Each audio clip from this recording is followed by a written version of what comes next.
Okay, there's a couple ways to work with STL files.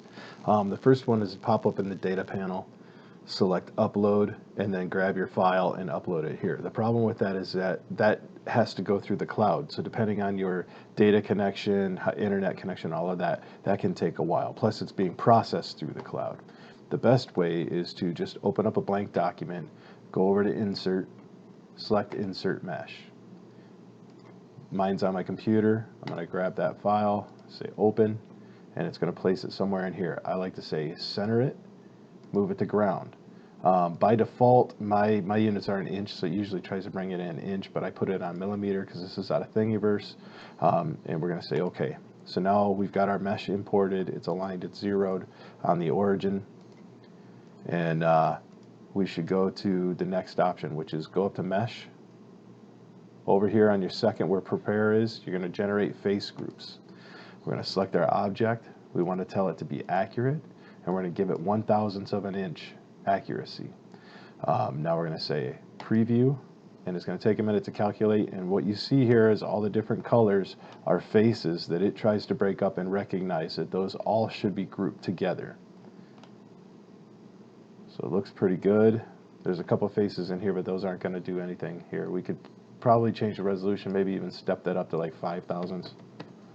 See what that does. And it still doesn't get rid of that stagger here, but it's all right. I mean, for what it is, we'll be fine working with that.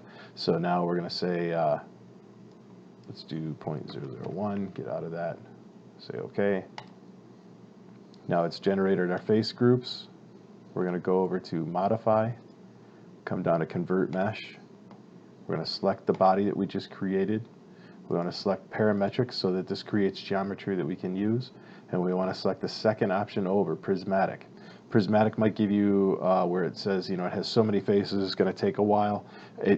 I've never had it take too long, and by too long, no more than like 3 or 4 minutes on a very large file. But for the most part, this is pretty quick. We say OK. It takes a second, and now it's generated. And now we're right there to where we can use all of this geometry if we wanted to quickly snap to create changes and all of that. So it's pretty straightforward. And then from there you can go ahead and save the file, and then let's say you've gone through and you've made your changes to this file and you want to export it as mesh. There's 2 ways you can do that as well.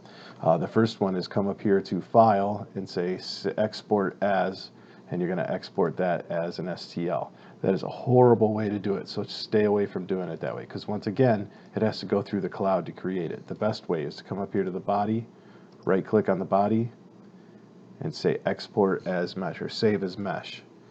When you do that, it goes 10 times faster. It only takes about 30 seconds to convert the file over. I always go through here, leave it in its default units that you're going to export in, or whatever you're going to bring in on your 3D printer.